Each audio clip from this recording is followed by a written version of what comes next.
Charting Toward Intimacy covers mature topics. Listener discretion is advised. I want to like sex. I want to enjoy it. I want to feel that pleasure, but I just don't. How? How do I get to that next point where sex is actually enjoyable and pleasurable and something that my husband and I share? And like, how do I actually even reach orgasm? If any of these questions have gone through your head before, this episode is for you. Welcome to Charting Toward Intimacy, the podcast for Catholic women that helps you improve your sex life, strengthen your marriage, and embrace God's design for love. My name is Ellen Holloway, and today we are talking about how to actually enjoy sex. So you might be sitting here and you're like, yeah, I'm open to sex. I'm willing to initiate sex, but I just don't actually like it. And I want to like it. I want this to be a part of my marriage that my husband and I share. I just want you to know, like, before we jump further into this episode, that feeling of like, well, it's fine. It's not that bad. Or maybe that feeling of like, I guess this is just how it is very, very common. You are not alone. If you kind of are just like sex is fine. In this episode, we're going to talk about how enjoyment of sex is not automatic. It takes specific effort to reach that enjoyment of sex. And that specific effort and focusing on that pleasure is not shallow, it's not selfish, it's not sinful, and it is not optional, is what I'm going to argue here. I don't want you to endure sex. I want you to enjoy sex. God did not design marriage for endurance. He designed marriage for mutual pleasure, mutual enjoyment, for getting each other to heaven, right? But this is not about enduring it. This is not about just getting through it. So one of the biggest problems that we have with learning to enjoy sex is there's like this automatic barrier that pops in our head as soon as we're like, oh yeah, I want to receive an orgasm. I want to receive sexual pleasure. I want to enjoy this more. All of a sudden our brain is like, ooh, is it okay if I want more? Shouldn't I just be like happy with what I have? We get this like Catholic guilt thing of it being like selfish to experience pleasure and all of that kind of stuff. Look, we need to like get that out of our thought process.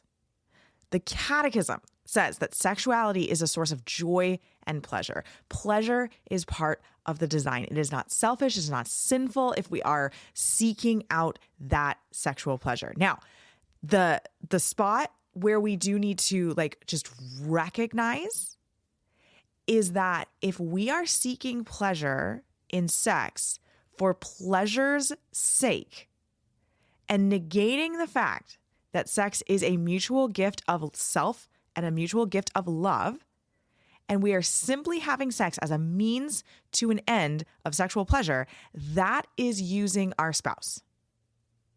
So sex is not the means to an end for sexual pleasure. Sex is a mutual gift of self, and it is an amazing mutual gift of self. It's a form of communication. It is the act of marriage. It's the act in which God's grace most efficaciously is poured into marriages. It is the matter of the sacrament of marriage. It's a lot of things, right? And when we are seeking pleasure, we simply need to make sure, right, that we're not seeking pleasure for we're not having sex only to have sexual pleasure. And I can almost guarantee you that that is not what you are doing. Okay? So like we can get pretty scrupulous about this. And I can almost guarantee you, I mean, obviously I'm not speaking to you right now about your mindset, but you're not having sex just for pleasure. You are looking to improve sex and actually enjoy it.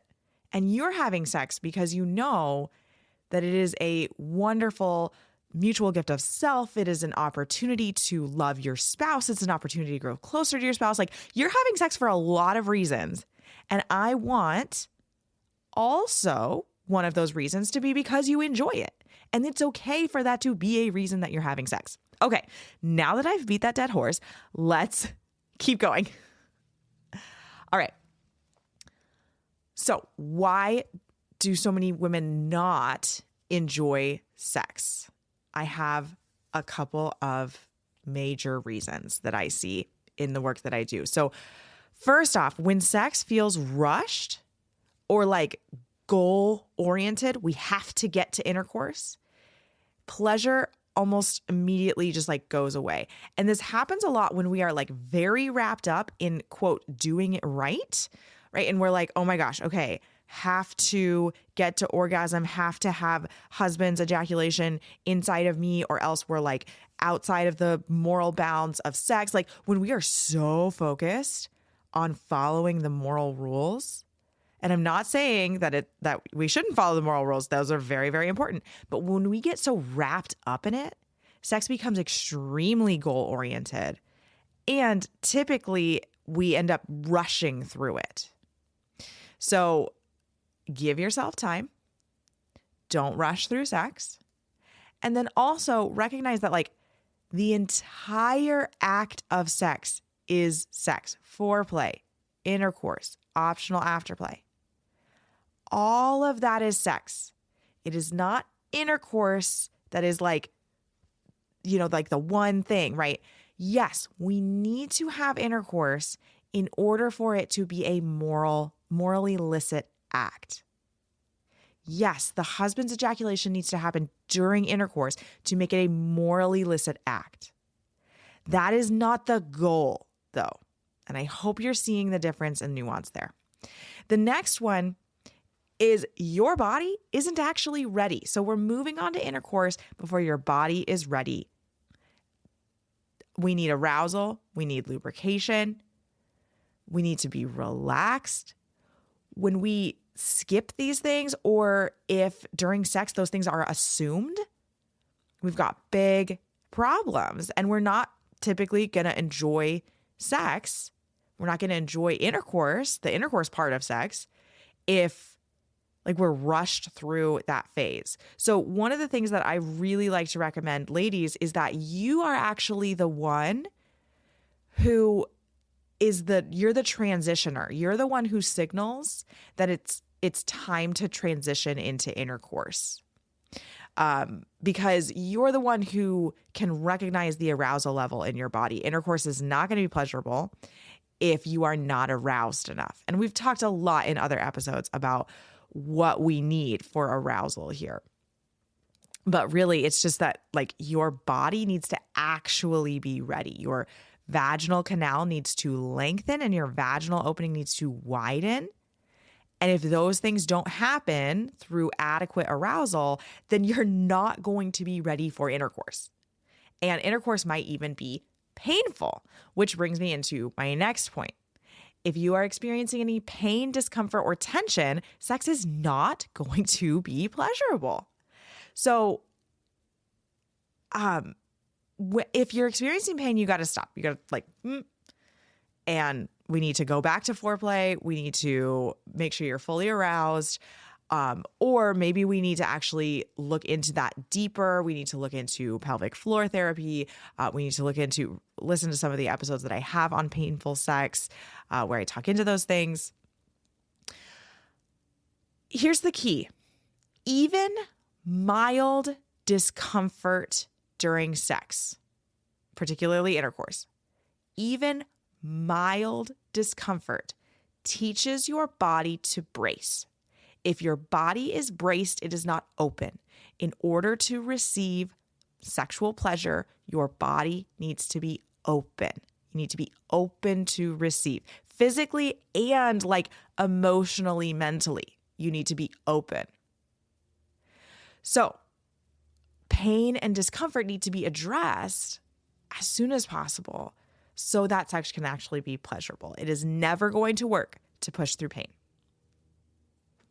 Another category, and this one's a big one for us ladies, that makes sex, like why we don't enjoy sex, is mental distraction.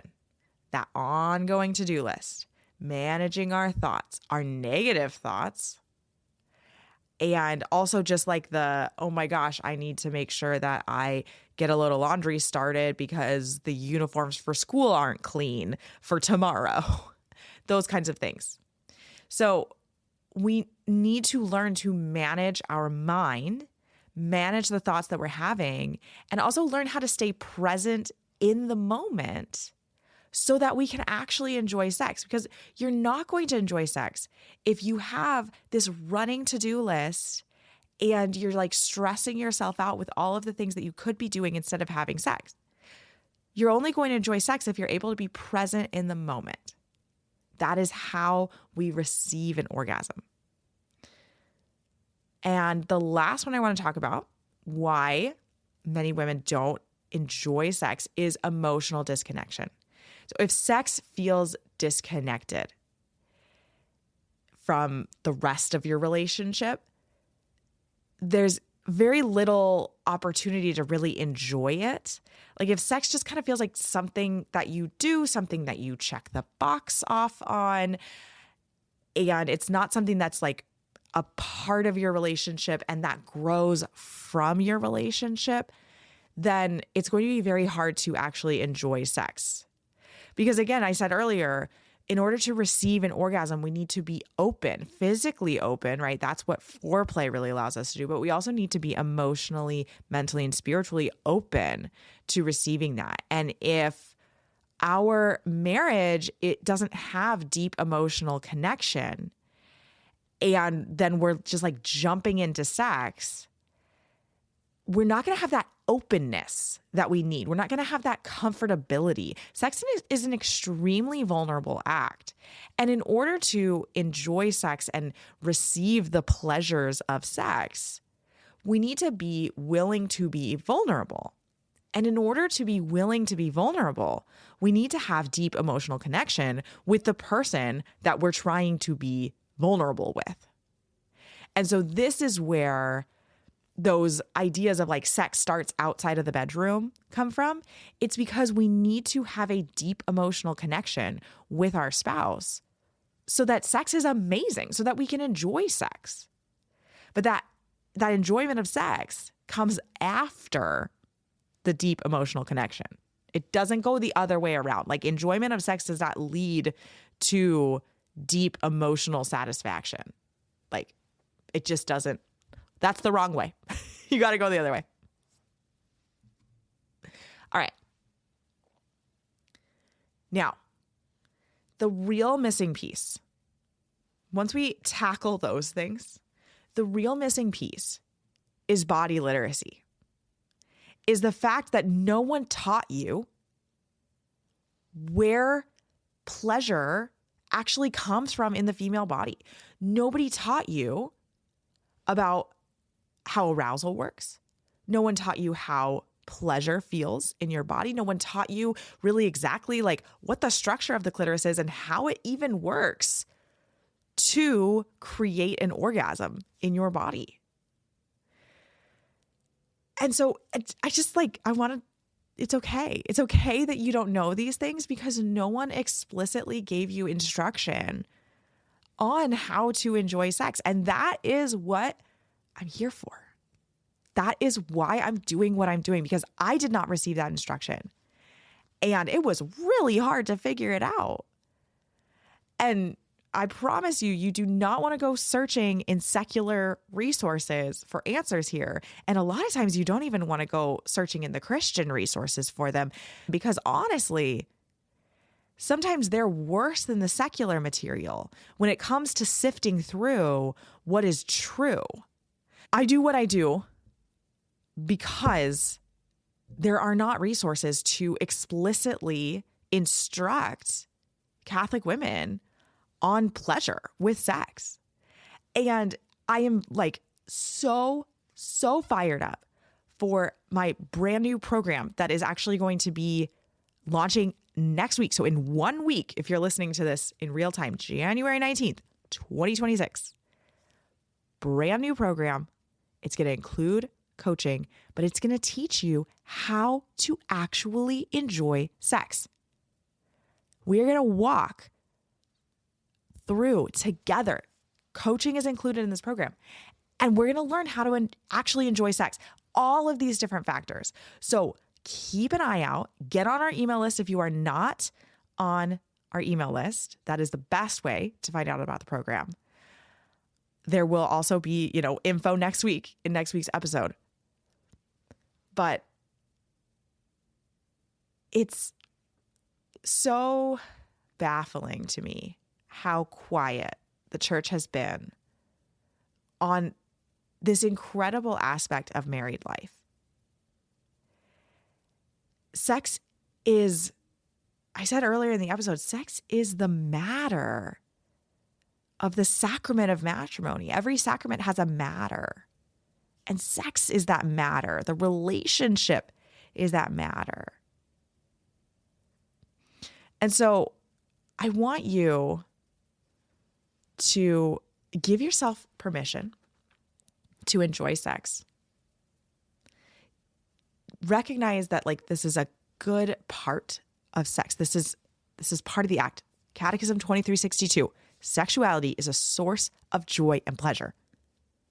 Sexuality is a source of joy and pleasure. Just put that on repeat in your mind to help you recognize that it is good to seek this out. It is good to seek out pleasure. So what I want you to do this week, and maybe listen to the episode if you need to again, but I want you to notice and write down one thing that is blocking your enjoyment of sex. Just one thing. I'm sure you could create a laundry list, but I want you to what's the one thing that's seems like the biggest, right? Maybe it's your mind and the to-do list that's going through your head, right? Maybe it's the fact that you and your husband are not spending enough time in foreplay. Maybe it's the fact that you're feeling like you're very disconnected in sex and you need that emotional connection more. Write down one thing that is the biggest right now when it comes to kind of not enjoying sex. And I want you to pray with that this week. And I want you to ask God, what does he want you to learn? And what does he want to teach you from that? And I know this can feel a little uncomfortable. It feels so uncomfortable to pray about our sex life. But it's so good too, right? Because I mentioned sex is the way in which God is able to most efficaciously pour his grace into marriage. Wow. That's really, really cool. All right. Have a great week, and I'll see you next week. Thanks so much for listening. If you have ever gotten any value from this podcast, could you do me a favor really quick? Go into the podcast app that you are listening in, and if it gives you an option to rate and review, please rate and review this podcast. It helps us so much in reaching new listeners and spreading the word about this podcast. Thanks so much for listening.